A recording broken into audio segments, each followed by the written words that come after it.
también en nuestro hogar, a tener una visión no cortoplacista de la vida, no allí con una mirada de una visión inmediata de vivir al día, sino poder levantar la mirada y entender de que hay nuevas generaciones. Vos y yo tenemos por delante un futuro que en la medida que aprendemos a que la vida que Dios nos ha dado no es solo para nosotros, sino para dejar un legado, para imprimir algo en las próximas generaciones, tanto de nuestra familia y también de la iglesia, de los hijos de Dios. El tema del cual la palabra de Dios nos va a hablar hoy es ¿qué puedo hacer a favor de las nuevas generaciones?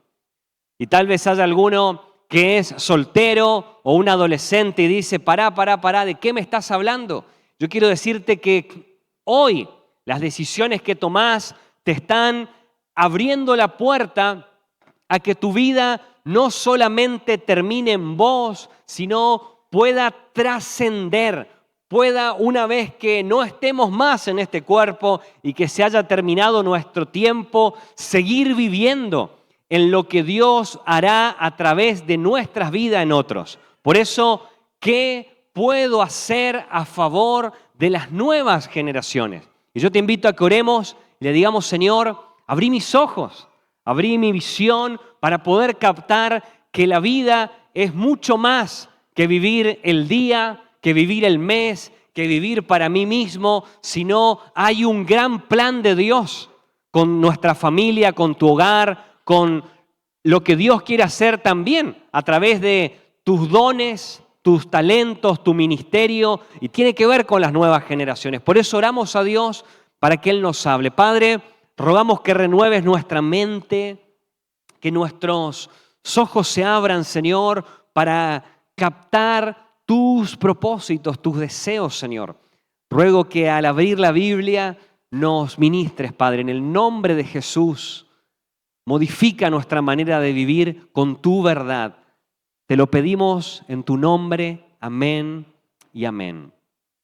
Y es normal, hablando de este tema, que todo padre, aún abuelo, abuela, mamá, desee que sus hijos puedan tener un bienestar en términos emocionales, económicos, sociales, familiares. Es algo que tendría que ser lo normal, pensar de que si yo tuve ciertas posibilidades, voy a anhelar que mis hijos tengan mejores recursos y oportunidades de las que a mí me han tocado. Por eso vamos a hacer lo imposible por lograrlo, ¿no? Eso es lo normal, trabajar, esforzarnos y en la medida de lo que sea posible poder lograr que eso sea una realidad a la hora de dejar algo para las próximas generaciones.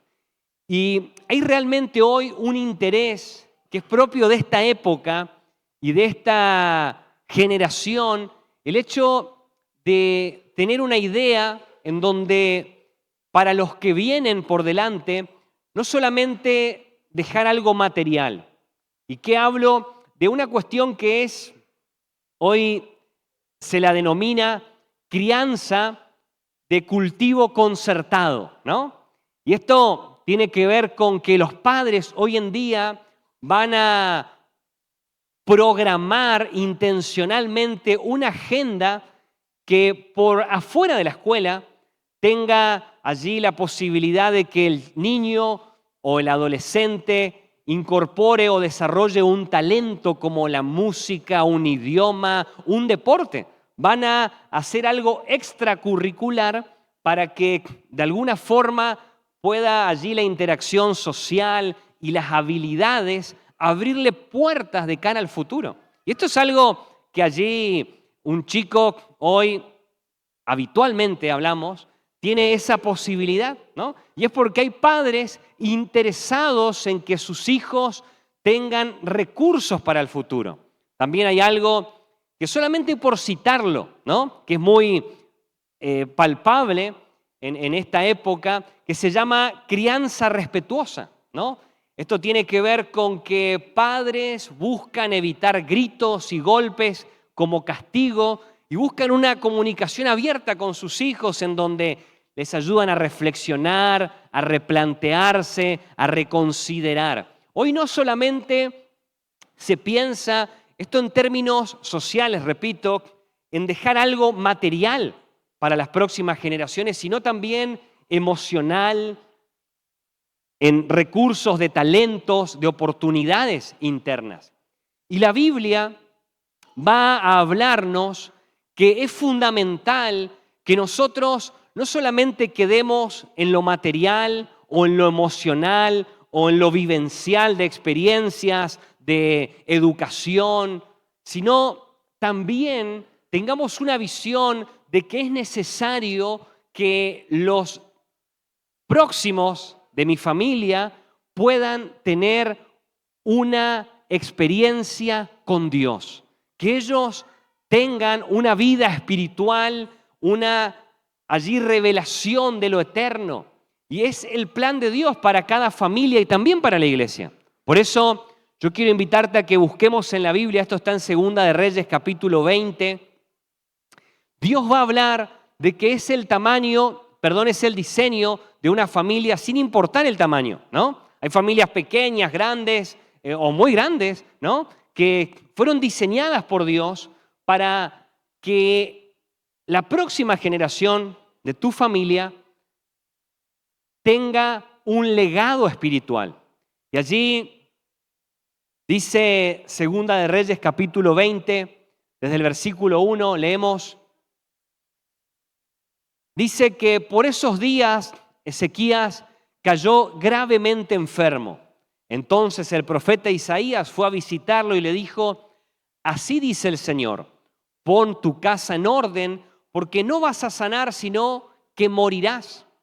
Ezequías volvió su rostro a la pared y oró al Señor. Le dijo: Señor, te ruego que hagas memoria de que en verdad me he conducido delante de ti con integridad de corazón y que he hecho todo lo que te agrada. Y Ezequías prorrumpió en llanto. Pero antes de que Isaías llegara a la mitad del patio, la palabra del Señor vino a Isaías y le dijo: regresa y dile a Ezequías, príncipe de mi pueblo, que yo, el Señor, Dios de su antepasado David, he dicho: he escuchado tu oración y he visto tus lágrimas. Te voy a devolver la salud y dentro de 3 días vas a ir a mi templo. Voy a darte 15 años más de vida y a ti y a esta ciudad los voy a librar del poder del rey de Babilonia. Vamos a saltar al versículo 12. Ahí va a contar cómo, en lo que vamos a omitir, cómo Ezequías se sana y es restaurada su salud. Dice el versículo 12: por esos días Merodac Baladán, hijo de Baladán, rey de Babilonia, envió cartas y presentes a Ezequías por conducto de unos mensajeros, pues se había enterado que Ezequías había caído enfermo.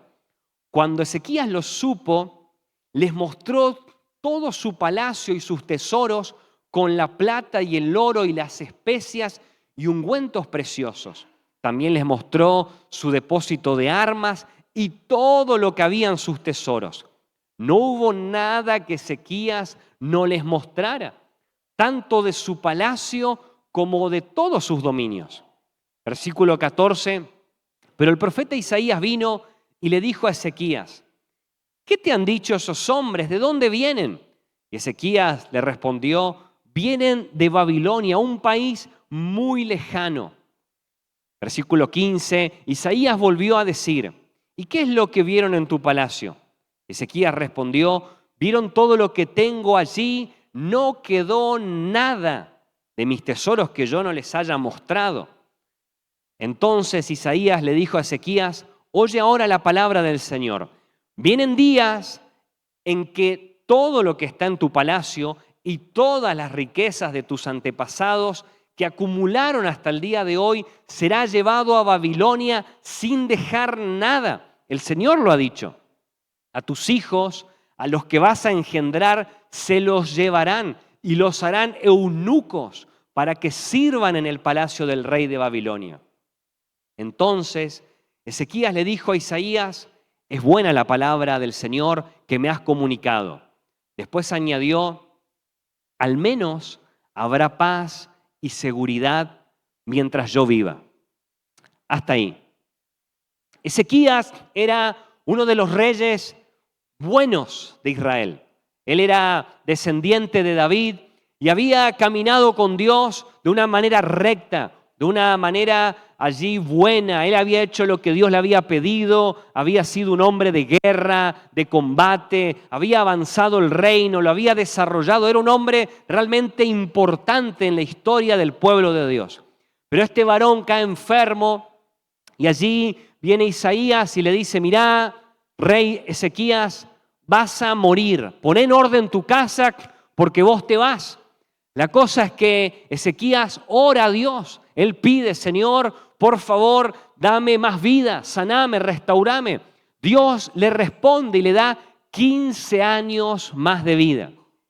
Ahora él mejora, se sana y allí mete la pata y se entera que Dios, a lo que él hizo, que era mostrar todo lo que él tenía, mostrar todo el palacio, como que a Dios no le agrada lo que él había hecho, y le dice: mirá, para tus descendientes, para tus hijos, les espera un futuro sombrío, es oscuro el futuro. Ellos van a ser eunucos, van a ser prisioneros, y todo lo que vos tenés, todo lo que vos ves acá y los que han acumulado tus antepasados, no va a quedar nada. Ezequías, que recibe la palabra del profeta Isaías, él toma una actitud que es pensar y hacer un comentario que evidencia una manera de pensar a corto plazo, en términos inmediatos. Él dice: al menos habrá paz y seguridad mientras yo viva. O sea, yo estoy bien, yo estoy tranquilo. No sé lo que va a pasar más adelante, que se arreglen, pero yo estoy bien.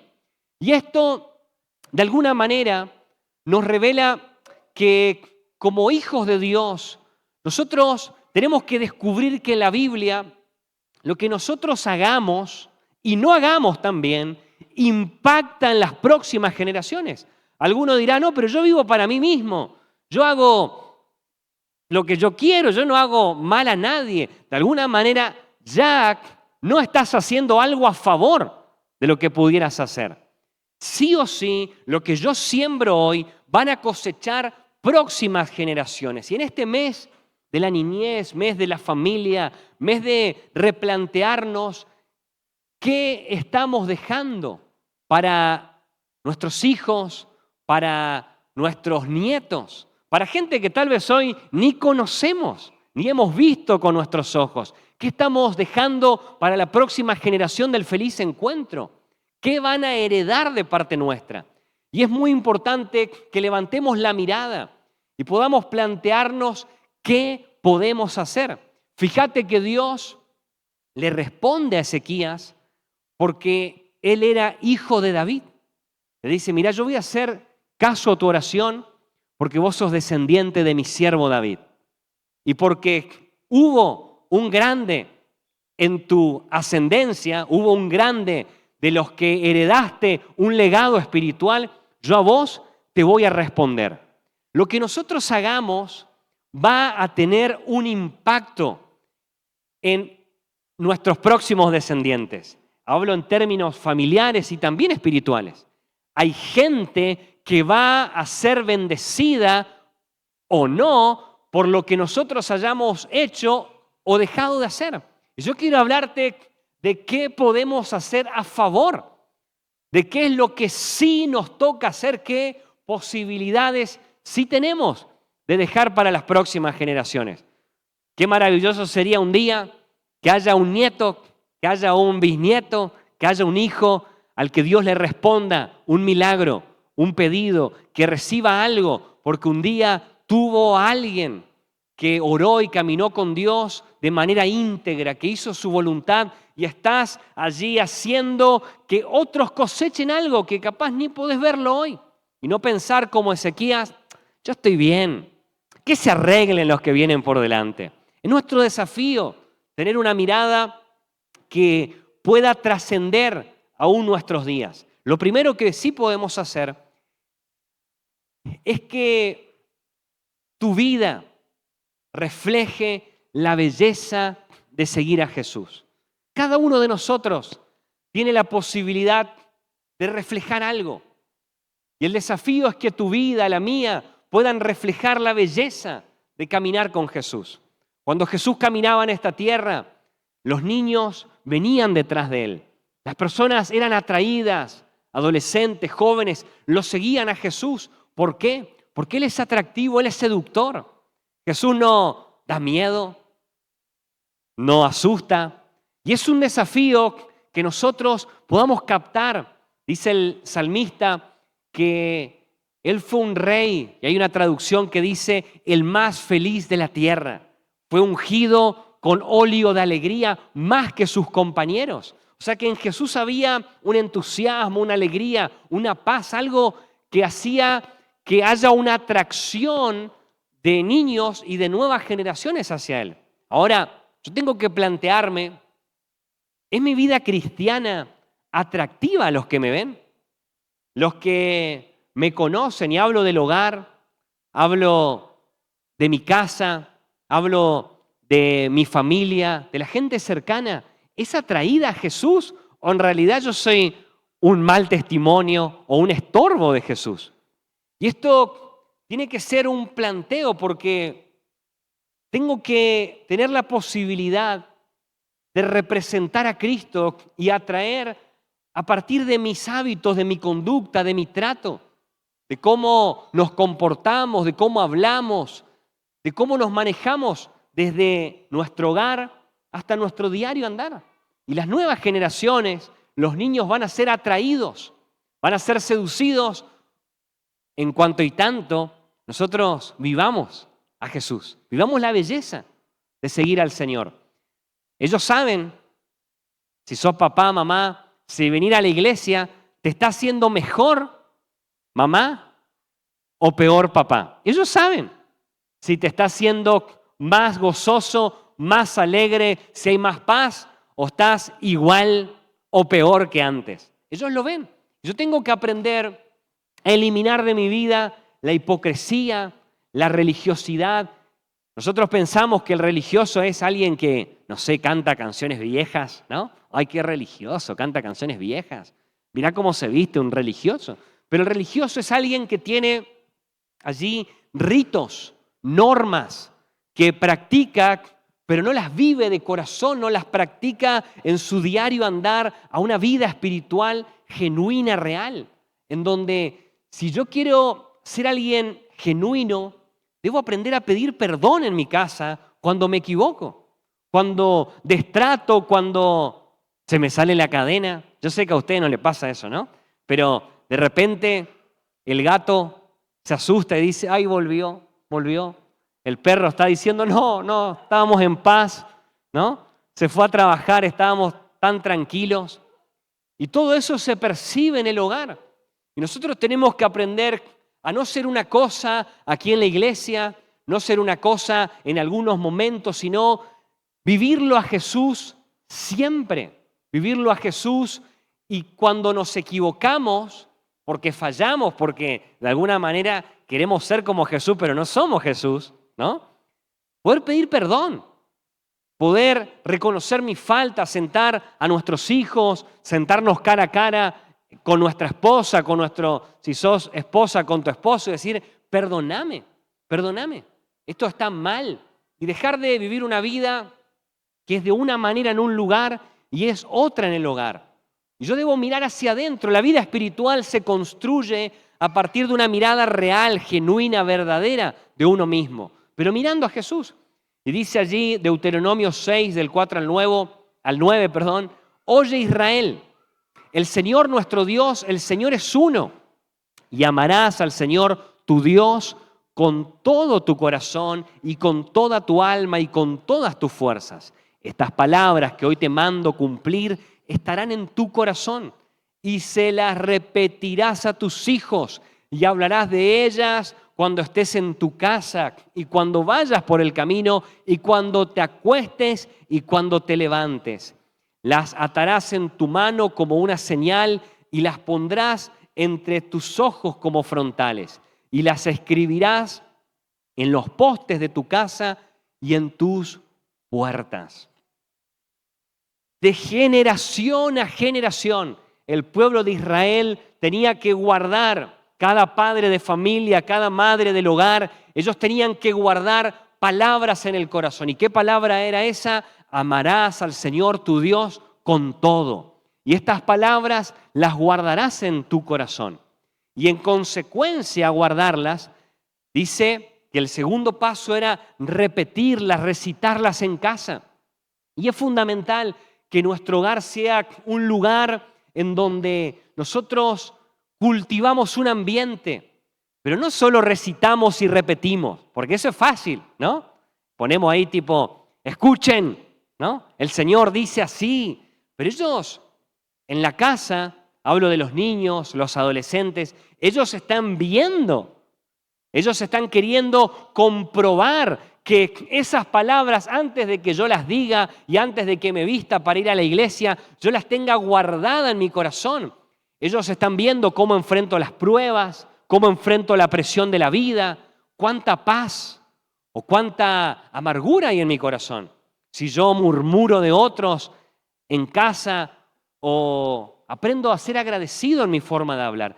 Todo ese ambiente, todo eso se está siendo cultivado en la casa. Los niños, los adolescentes tienen una visión de Dios y de la iglesia imprimida por cada papá y mamá. ¿Qué contás de la iglesia? ¿Qué contás de tus hermanos? ¿Qué contás de los problemas? ¿Hay quejas o hay gratitud? Y es desde allí donde se empieza a ver que antes de repetir, antes de empezar a hablar, se vive y se muestra la belleza de seguir a Jesús. Por eso, esto de generación a generación era una práctica que el pueblo de Dios tenía que vivir.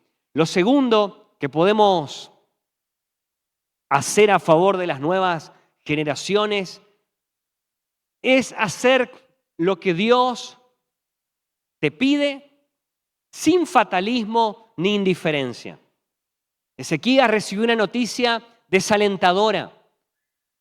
Le habían dicho allí que sus hijos, nietos, iban a ser eunucos, cautivos, que venían días de gran dolor para toda la nación, para toda su familia, la casa real. Ezequías empieza como a tomar una actitud indiferente, porque las malas noticias tienen la capacidad o de que yo me involucre en la solución o que me vuelva indiferente. El fatalismo es una idea como que todo está determinado, ¿no? Y bueno, qué terrible lo que van a vivir mis hijos, qué complicado está el futuro y qué le vamos a hacer, ¿no? Por lo menos yo estoy bien, ¿no? Por lo menos yo zafo. Y de alguna manera el fatalismo de pensar en términos negativos, de que todo irá de mal en peor, de que las cosas en Argentina no van a mejorar, de que si nos vamos a ir todo con Cristo y todo va a quedar acá para el anticristo, ¿y qué le vamos a hacer? ¿No? Una cosa así como indiferente, fatalista, ¿no? De que total todo va a ser quemado por fuego, ¿y qué le vamos a hacer? ¿No?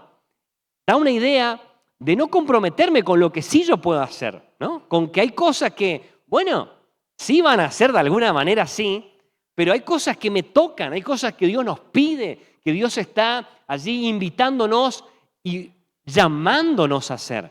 Y esto es fundamental que nosotros podamos captar de que realmente hay pronósticos desalentadores. Es real. Es un diagnóstico que no necesito que venga un profeta aquí a que lo describa, pero es así. De que hay riesgos enormes. Pero yo tengo que empezar a pensar que sí puedo hacer. Y algo que puedo hacer es informarme, equiparme, capacitarme, ser proactivo en tener herramientas de cómo cuidar mi vida, mi hogar, de cuestiones que son tan abrumadoras y tan contaminantes como la pornografía, como la contaminación digital y la adicción digital. Y yo tengo que, como papá, como mamá, como liderazgo de la iglesia, como hijos de Dios, empezar a informarme. No ser una persona que ignora estas cuestiones y decir, y bueno, pero si todos los chicos andan en eso. No, tengo que hacer algo. Informarme, equiparme, es un primer paso. Tomar medidas, empezar a hacer algo, dar pasos, pelearla, involucrarme en lo que Dios me pide. Yo celebro porque en la iglesia tenemos, y creo que todos tendríamos que estar agradecidos, programas tan valiosos para el trabajo con niños. Somos una iglesia que realmente anhela, y aún la compra del terreno de al lado tiene que ver con que durante los servicios podamos tener mejor lugar, mejor capacidad de trabajo con las nuevas generaciones. ¿Y qué podés hacer como papá, como mamá? Bueno, involucrate allí en trabajar o en la escuela bíblica, o trabajar con exploradores, misioneritas, o trabajar con Club Castillo. Es algo que podés hacer, que podés empezar a hacer lo que Dios te pide y no solo estar mirando en una actitud indiferente o fatalista, involucrarme en soluciones reales, que puedo invertir tiempo.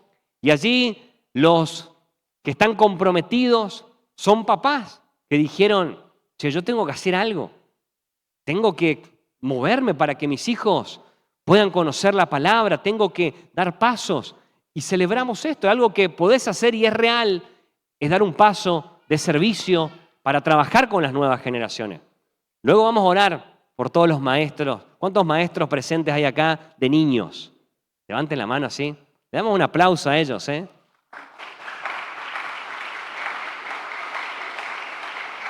Miren, yo recuerdo, lo veo a Santi, la mamá de Santiago era mi maestra de la escuela bíblica, ¿no? Una mamá de la iglesia.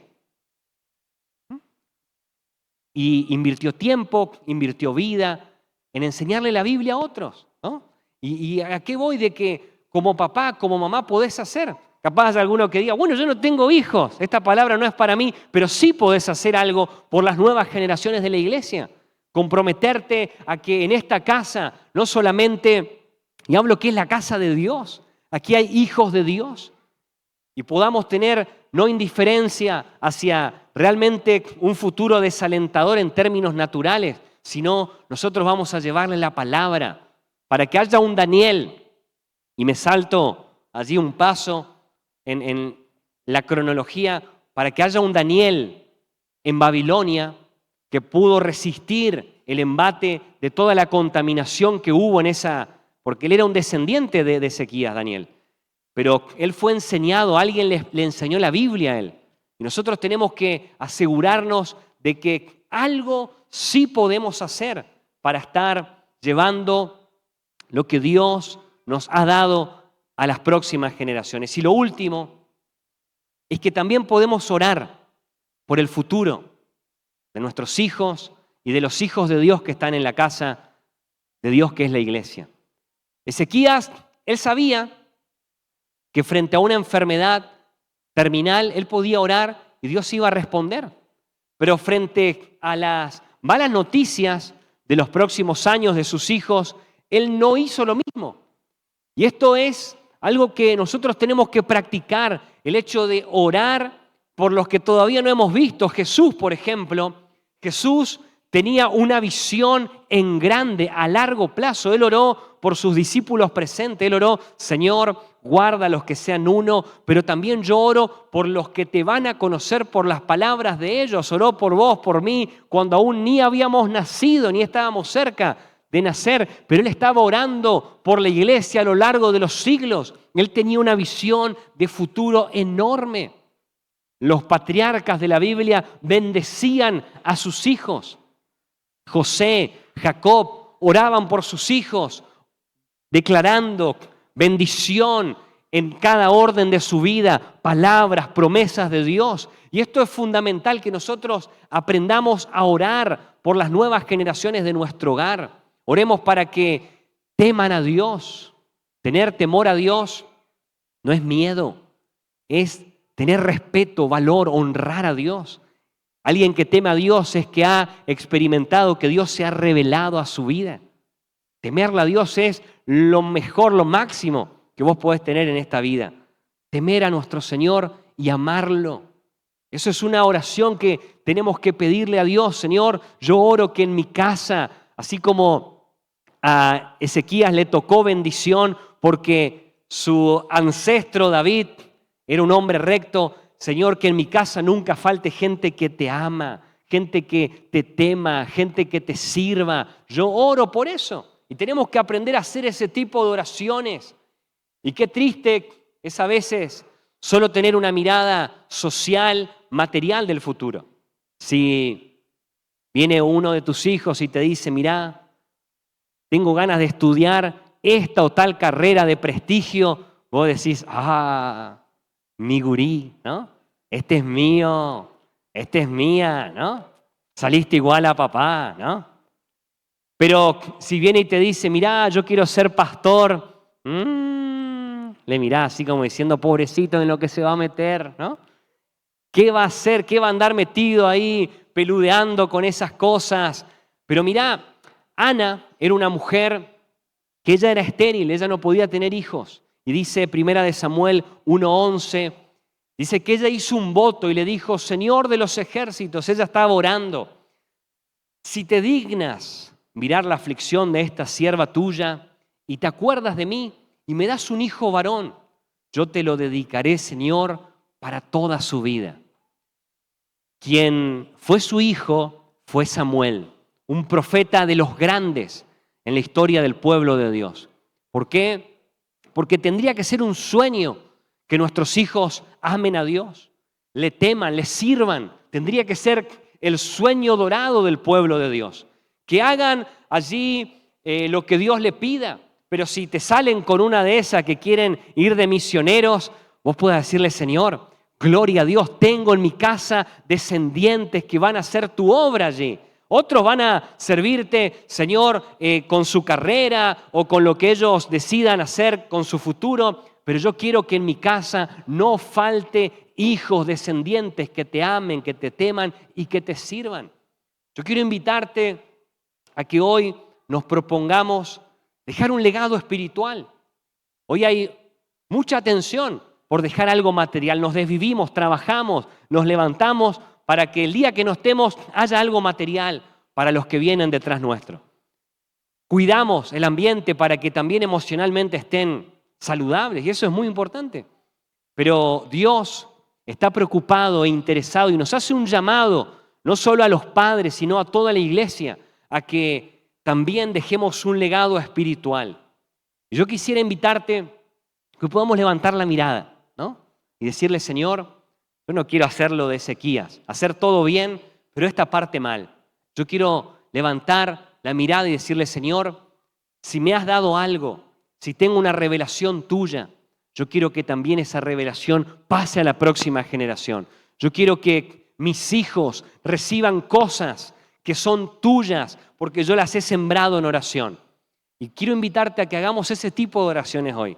Que pensar en términos naturales, me imagino si hay chicos en tu casa, preparaste regalos, juguete, estás atento a la educación, estás atento a la salud, estás preocupada por con quienes se juntan, estás atento a cuestiones que son fundamentales que te ocupes.